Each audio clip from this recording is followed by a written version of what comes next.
something is broken, and I don't want to say it's all operations because sometimes people just go and dive into operations. I need to fix this and tweak this. No, you're just scared to talk to people on the phone. There's a reason why you're not scared of competition in this business, because you're taking action, you're making things happen, and you're making deals happen.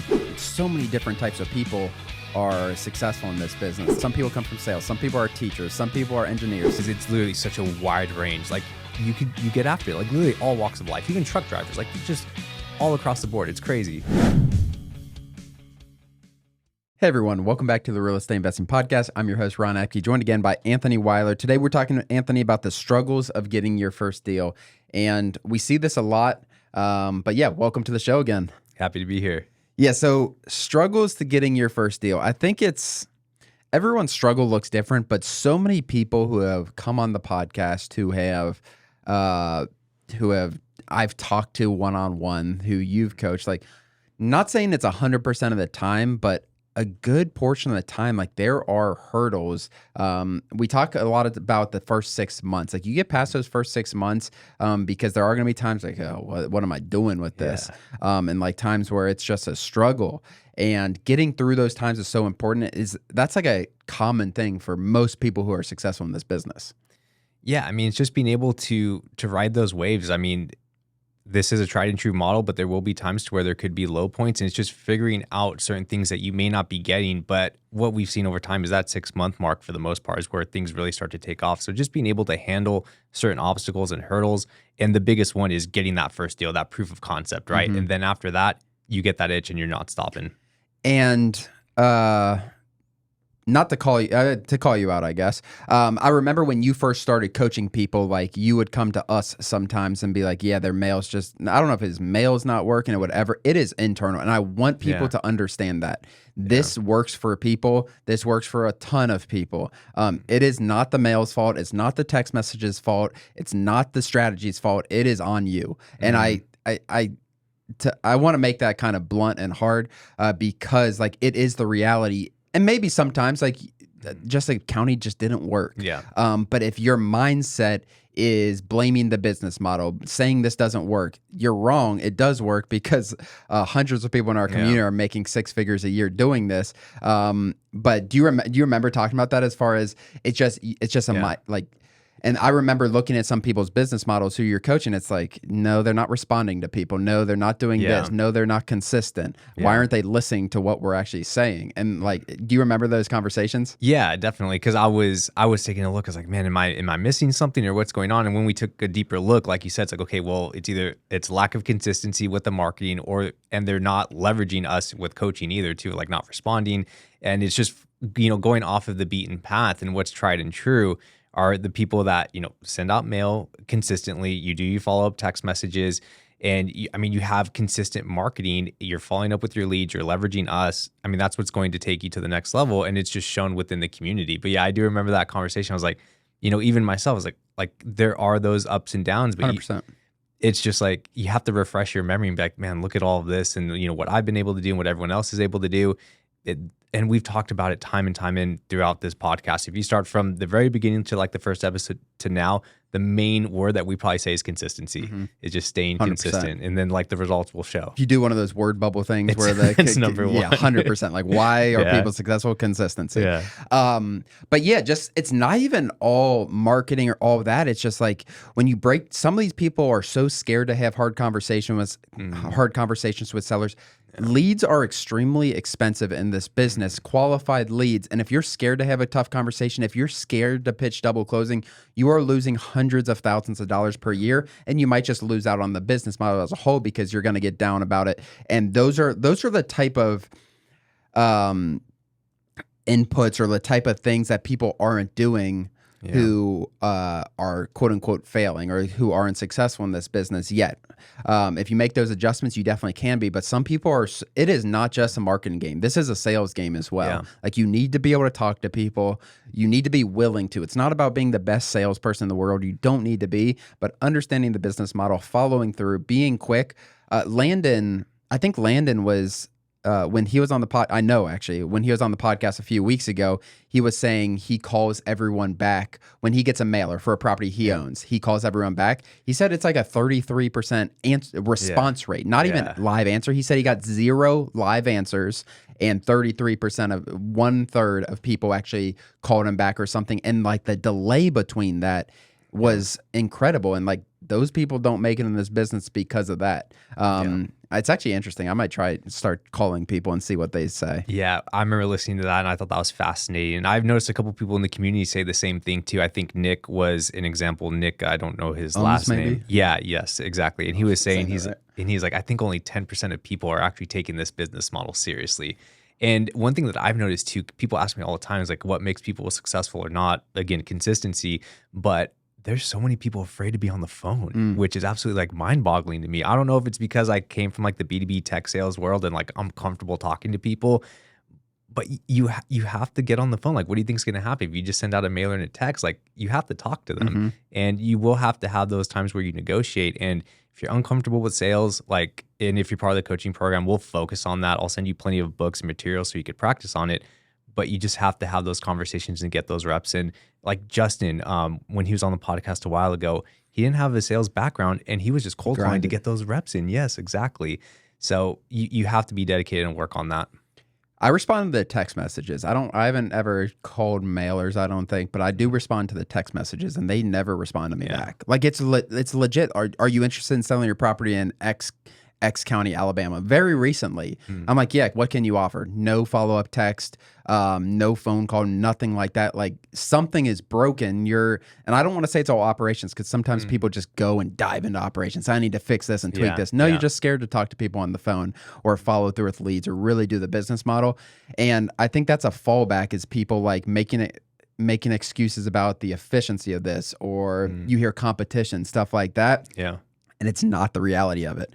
Every single thing, every single business in this country has competition within it, and the cream rises to the top at the end of the day.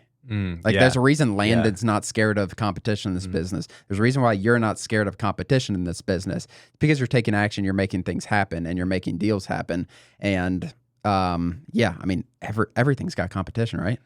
Yeah, exactly. And I think that kind of ties into like struggles with getting your first deal is that mindset aspect of it. It's like, oh, is this too good to be true? I hear there's too much competition. People, their mailers aren't landing. It's like, just take action, see what type of results that you're getting, find ways to improve. I mean, you're starting a business. Like it's not going to be it's not going to be all sunshine and rainbows at the very beginning, right? Like it's just get after it. You're running a business and there is some competition. Like just get after it, find a way to stand out, leverage the community, and you'll be in a good spot. Like we're here to take care of you. Still a high level opportunity, very high level opportunity relative to the amount of money you need to put in and the amount of money you can make out. That's what an opportunity is in business. Like how much money do you have to put in? Like what is the barrier to entry? And then what is the potential for it? And it's still extremely high opportunity. Like I don't want to undercut that. Like I want to be very clear. But that being said, like you need to do the right things. And the people who don't do the right things, it lines up very, very clear with the people who don't do the right things, who are making excuses about the business model, about the competition, about all that. And I look internal too about our education too. Like, okay, what can I improve to make it clearer about that? And we've been adding to the education. But again, like I don't want to give people like, oh, it's the education's fault. Oh, it's this. Like you got to look in life in general. Like you got to look internal. What am I doing that I can do better? It's 100%. I hear my son my son just went defeated in a soccer on us defeated 0-10, I think, in a soccer season. He's like, yeah, it's coaches. Oh, it's this. Oh, my team wasn't. No, what could you have done better to make your team not 0-10? Like your team sucked. You were a part of that horrible team, and like that's just reality. Maybe that's not the right way to parent, but that's what I told him.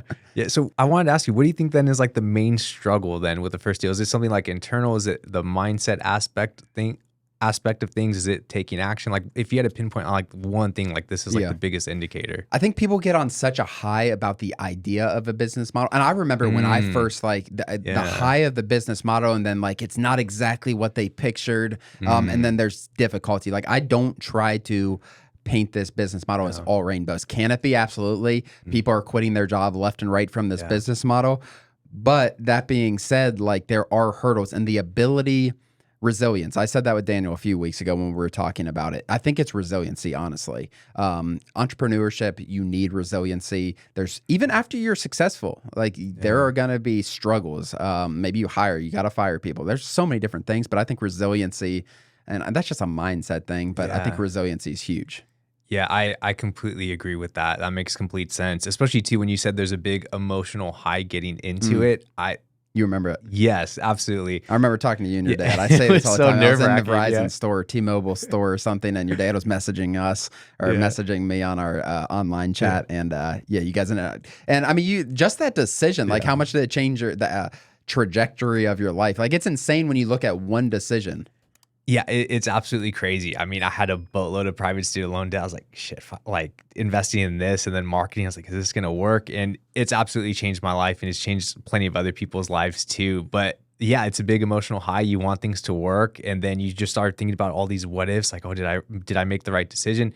But like you said, resiliency, being able to be like, no, this is what I signed up for. These are my goals. This is what I need to do. Here's a blueprint, strategies and frameworks. There's a network of people I can connect with too, and even leverage for capital. It's on me. Yeah. And you guys had a lot of struggles. Like, it's not like you guys didn't have any You said it took 3 mailers to get your first deals. Is that correct? 3 mailers to get the first deal. We did 2 in Arkansas. And I was like, shit, I'm leveraging my dad's money. He's like, Anthony, like, this is a terrible decision. You suck.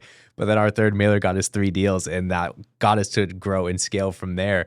But yeah, it was difficult at first. Like, but again, you stay consistent, you're resilient, you believe in this, you believe in yourself, and just being able to take on that fear. So that's a 0 to 1 deal. Like you definitely had struggles getting there, and like you could have easily quit after that. Like I'm down $4,000, whatever the number is, you're down, and then you made $40,000 on that 3rd mailer like that. Just taking that next step, resiliency, like I just said, of like, this is the plan. I believe in the process, everything like that. And like you never, because we were coaching you guys one-on-one. It was never like external blame. It was like, okay, what can we do better? And that was what we respected. Like having you guys as students was obviously, it wasn't hard because you guys believed in the business model. You're willing to take risk, quote unquote risk, and just keep following through. But it's not hard to quit after that 2nd mailer. And that is the struggle of getting from 0 to 1 deals. Even if you would have got 1 deal from that 3rd mailer, like, okay. And like now this makes sense. This is working. Like we just got to make some tweaks. Yeah, absolutely. And like you said, dude, it's not hard to blame it on other external factors, right? And that's exactly, that's the biggest thing too, because it's so easy. But when you take a step back and you look at all the testimonials and what people are able to do, and you're reaching out to other people, hearing what they're doing, and then it's like, okay, it's obviously like all on me. What do I need to do to get better? And leveraging people in the community, or leveraging a coach, for example. You just got to do all the right things and get after and stay consistent. How effective are you at I would probably asked you this before. How effective are you at predicting the success of a student? That's a good question, because there's sometimes you're wrong. Yeah, there's some people like, they're not serious. They're not going to do anything, and they just absolutely crush it. And there's some people, they'll say all the right things and you get a good vibe from them, but they're just kind of putting on a mask. And then when, if there's any obstacles, they absolutely just crumble and you don't hear from them again. It's like, whoa, what happened? Like, I'm here to help you, but they just don't respond, or they just have given up on things, right? So I thought I had a good idea, but people just surprise me. They really do. It's a good thing, because that makes you put your best foot forward for everyone. Exactly. For sure. You have to. And seeing so many different types of people are successful in this business. Like we have the range, it's hard to really pinpoint this type of person does the best. I know the traits and stuff, but as far as what kind of industry they come from, some people come from sales, some people are teachers, some people are engineers, so many different spots. But if you're willing to apply yourself, I think that's when the people are the most successful. Yeah. No, I love that, because it's literally such a wide range. Like your brother Mike, right? He comes as a software engineer, right? Chad has a sales background. Landon came from finance. Christina is overseas. She does tourist attractions, right? It's literally all across the board. People working for the government, and it's just all walks of life with different skill sets, but they use that and they're able to adapt and grow strengths in other things that are needed. And you get after it, literally all walks of life, even truck drivers, just all across the board. It's crazy. Yeah, it's cool to see, because it gives the opportunity. And that's a nice thing about this business. It's not it to get to that one deal. Like there's not, and that can be a 30, 40, $50,000 profit deal. There's not that much barrier to entry financially, or even effort wise. Like it's not like, it's a little bit of effort, education, all that stuff. But it's not a crazy barrier to entry. Yeah, and I think one of the things too when people struggle is because they come from such a, from a 9 to 5 background or working for somebody else, and like we were just talking about, it's all on you at that point. This is your own business. The results, that's what you're putting into this, right? Your output is what's going to show with the results in your business, right? So I think that's another hurdle for people of like, okay, like this is actually my own thing. I'm normally coming into a job. There's, I'm just working for somebody. It's not as much risk, but now, again, I don't think there's that much risk when it comes to this, but it's just a different type of approach. It's just completely different for people. And we don't shove this by any means down people's throats in terms of like joining the program, doing this, doing that. Like that's not how we are. Like make the decision on yourself. Here's what we can offer. Here's what I think the potential is. Here's how we think you fit. And then they make the decision. So I think that forces them to have a little bit more commitment when it's not a hard sale or anything like that versus when it is a hard sale and people are like, okay, I don't even know what I just spent money on, all this. When you actually can watch testimonials, listen to education, like see how things go, be in our Discord community. I think there's so much value in that where people can come into the business on their own terms. Not saying anyone can hard sell you and force you to do something, but definitely happens. Yeah, absolutely. So I think those are all the key things that I had to hone in on when it comes to struggling when it comes to getting your first deal. Were there any other things that you had on your list? Because I think, market selection is a big one too when it comes into that.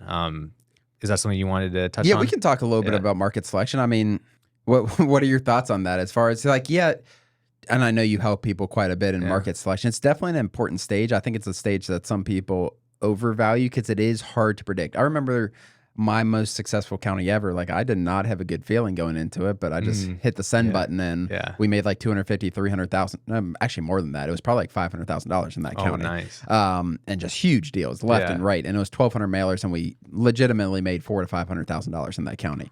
And it was 5 minutes of market selection, just like, all right, let's do this. But what are your thoughts on market selection as a whole right now in this business? Yeah. As a whole, I think people, analysis or paralysis by analysis is a big thing for people. But when it comes to it as a whole, and I tell my coaching students this too, like I spend like 5 to 10 minutes when it comes to market selection. I have key indicators. I look at certain things. And at that point I take a look, okay, this doesn't fit like my criteria or this fits. And you have good indicators to target a market, but you're not going to know at the end of the day until you actually just market and talk to people and see what the demand actually looks like from a seller standpoint. Like you just need to get your marketing out. Just spend 5 to 10 minutes. Don't go crazy with it. Get your mail, get your text out, do your cold calls, whatever your marketing strategy is, and just get after it. Yeah. That's the biggest thing. Yeah, it's just data. And I think more accessibility data, and we'll add something to the land portal so people can kind of have quicker access. Yeah. But it's always going to be something that people do overthink. And I'm not saying there's no value in thinking about it a little bit. Right. But it's the predictability of how people are going to respond to your marketing. Like your marketing matters. I can do a deal in any county in this country. I promise you, give me 2,000 pieces of data, I will get a deal. And like that is the mindset. Like, how am I going to get a deal? Every county has different strategies. Not every, but counties have different strategies on what's going to work. How aggressive should you price? How should your follow-up be? Is there anything like that you should be targeting specifically for these people? And I think making adjustments like that are more important than the actual market you suggest. But again, that's just my perspective from it. Agreed. I'm more of a volume type guy. If you're being more specific, like if you're going after subdivides 100%, like you got to understand the regulations. Right. Which is a completely different topic. But I think overall resiliency and taking action, consistency, like those are the biggest things to getting your first deal. And the people who don't get their first deal in this, it is a lack of resiliency, in my opinion. Like it's like something got hard, they quit, or whatever. Like Landon talked about how much not struggle, but like he was in a lot of credit card debt. I believe it was high interest credit card debt with like a 6-month, 12-month grace period, whatever it was. Like it's not that's a resilient mindset that he had. Yeah. And if you listen to his first podcast he did, like, he never thought it wasn't going to work. Yeah, and that's the thing too, because I remember he had one deal, it was his first one, and he had listed for sale, and it was sitting on the market, and I was like, well, thank God he kept marketing and was getting other stuff under contract, because that's what snowballed. Some people, like you said, the resilience factor is like, okay, well, I'm just going to wait for this one to sell, make it a proof of concept, let me get my money back. I don't want to take on the risk and send out more mail. It's going to cost me money. But then you pay the price of your business just slowing down. And Landon's the perfect example of like, no, F that. I know this works. I already have one, listed for sale. Let me get more under my belt. And it's just going to start to compound at that point, which it absolutely did. That's really cool to see. Other than that, guys, if you're watching on YouTube, hit the subscribe button below, like this video, leave us a comment. Let us know if there's any other topics you want us to cover. If you're listening on Spotify or Apple, share this with a friend, leave us a review. Thank you so much. We'll see you next time. Take care, guys. As always, thank you for joining. Please do us a huge favor and like and subscribe our YouTube channel and share this with a friend. It really means the world to Ron and I, but more importantly, it could help change the life of someone else. Thanks for joining, and we'll see you next episode.